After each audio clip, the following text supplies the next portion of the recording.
सद्गुरु एक आध्यात्मिक गुरु और भारतीय विचारक है। उन्होंने जीवन के दौरान बहुत से लोगों को आत्मनिर्भरता, सुख और आनंद की शिक्षा दी है।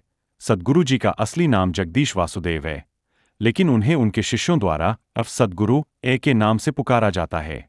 सद्गुरु वासुदेव कहते हैं कि भारत भूमि कभी संत महात्माओं से खाली नहीं रहती, यह हमेशा संत महात्माओं को जन्म देती रहती है। वे जन्म लेते हैं और सामान्य मनुष्यों को हीनता दीनता से ऊपर उठाकर अपने गौरवमय अस्तित्व का बोध कराते हैं। आज भारत जहां आधुनिकीकरण की होड़ में अंधा होकर दौड़ रहा है, वहीं सद्गुरु वासुदेव जी जैसे संत पुरुषों भी इस समाज में हैं, जो अपने अंदर की गहराइयों में छुपी भगवत सत्ता की खोज कर रहे हैं और जनमानस में भी इसकी ज्योति जगा रहे हैं।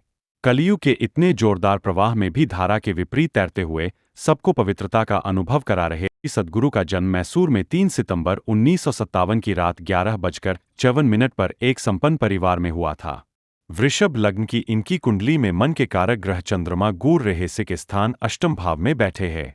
विशेष बात यह है कि वह चंद्रमा नैसर्गिक धर्म राशि धनु राशि में बैठा है। यही वजह है कि सद्गुरु जग्गी वासुदेव धार्मिक जगत के गूढ़ रहस्यों की तलाश में रहते हैं। इनकी कुंडली में चंद्रमा संपर्क स्थान यानी तृतीय भाव का स्वामी होकर अष्टम भाव की रहस्यमयता में लिप्त होकर वाणी स्थान यानी द्वितीय भाव को देख रहा है, जिसने इनको मधुर वाणी से अध्यात्म के रहस्य को प्रकट करने की क्षमता दी है।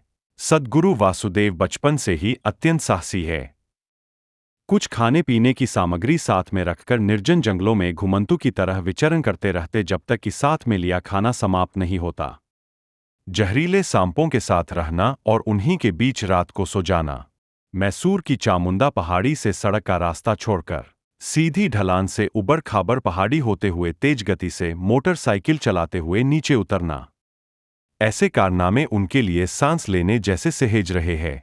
जंगलों पहाड़ों पर विचरण करने का स्वभाव रखने वाले सिंह राशि में दशानाथ शुक्र, राजसिक सूर्य और साहस के कारक मंगल के साथ इनकी कुंडली में बैठे हैं, जिन्होंने इन्हें बचपन से ही आत्मनिर्भर जीवन के प्रति खुला दृष्टिकोण रखने वाले और निडर बनाया है। इंग्लिश लिटरेचर में उत्तीर्ण होने के बाद सद्गुरु ने आज उनकी छवि के विपरीत दिखने वाला पोल्ट्री फार्म का व्यवसाय शुरू किया। साथ में ईंट भट्ठा और पार्टनरशिप में ठेकेदारी का काम भी शुरू किया था। सब बढ़िया चल रहा था, उम्मीद से कहीं बढ़कर सब सही चल रहा था। सद्गुरु के शब्दों में, जैसे सूरज मेरी ही चारों ओर घूम रहा हो। इतनी सफलता सहजता से उन्हें उन व्यवसायों में मिली। दशमांश कुंडली का लग्नेश चंद्रमा लाभ भाव में उच्च का होकर व्यापार के कारक बुध के साथ बैठा है। वासुदेव जी के जीवन में सब कुछ ठीक चल रहा था और फिर एक दिन चामुंडा की पहाड़ी पर सब कुछ मैं ही हूं का बोध उनको हुआ।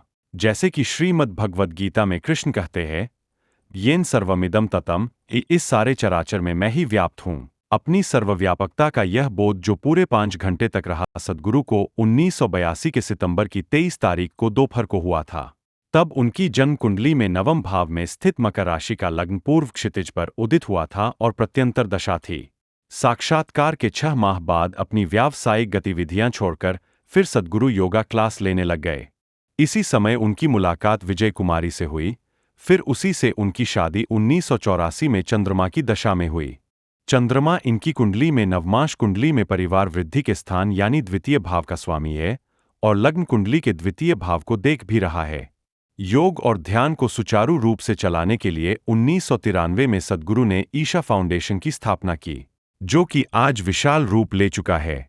आश्रम की स्थापना 1993 में हुई जब उनकी मंगल की दशा चल रही थी।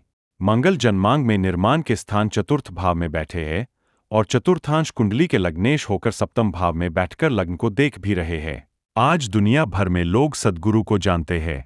वह योग और ध्यान का प्रचार प्रसार सारी दुनिया में कर रहे हैं। सद्गुरु आज भारत के अग्रगामी संत है। आने वाली शनि की दशा उनके आध्यात्मिक कार्यों को ज्यादा से ज्यादा सफलता देने वाली होगी। उनको अपने स्वास्थ्य का ध्यान भी रखना होगा, क्योंकि शनि महाराज त्रिशांश कुंडली के द्वादशेष होकर लग्न में बैठे हैं और नवमांश कुंडली में अष्टमेश होकर छठे भाव में बैठे हैं, जो इनकी सेहत के लिए ठीक नहीं है। तो आज हमने सद्गुरु के आध्यात्म जगत में चमक रहा इनका सितारा और उनसे जुड़ी रोचक बातें बताई।